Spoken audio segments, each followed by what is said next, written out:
Lesson number 75 is about writing fractions and decimals as percents, and this is part 1. So what we want to do first is to write 3/100ths as a percent. Now the key thing in this lesson is knowing that percents are always out of 100. So percent, that means out of 100.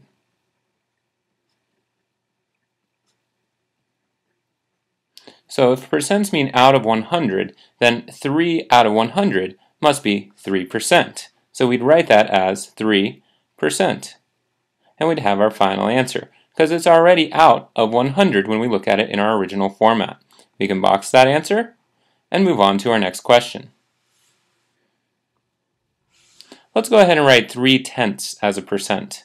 Now if we want to write it as a percent, remember percents are always out of 100, so 3/10ths times some fraction equal to 1 is going to be equal to something out of 100. So we've got to find out what that fraction equal to 1 is. 10 times 10 is 100, so we're going to get 10 and 10, because this fraction has to be equal to 1.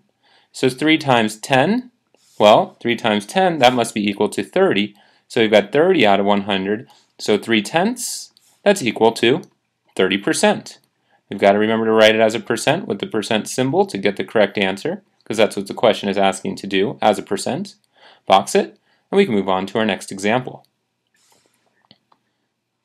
Let's write 12/100ths as a percent. Now if you're in the habit of saying decimal numbers like 12/100ths rather than 0.12, you've already said your answer, because 12/100ths, well, that must be 12 out of 100 as a fraction, and that would be 12%. And we'd have our final answer.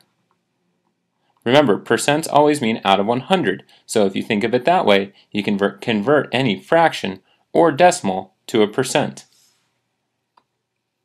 Let's write 0.8 as a percent.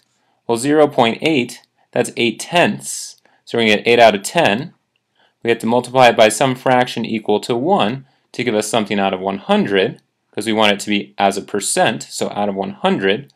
10 times 10 is 100. So 10 over 10 is our fraction equal to 1. 8 times 10 is 80, so we have 80 out of 100. So there's our percent, 80%. We can box it, and we found our percent because it's out of 100.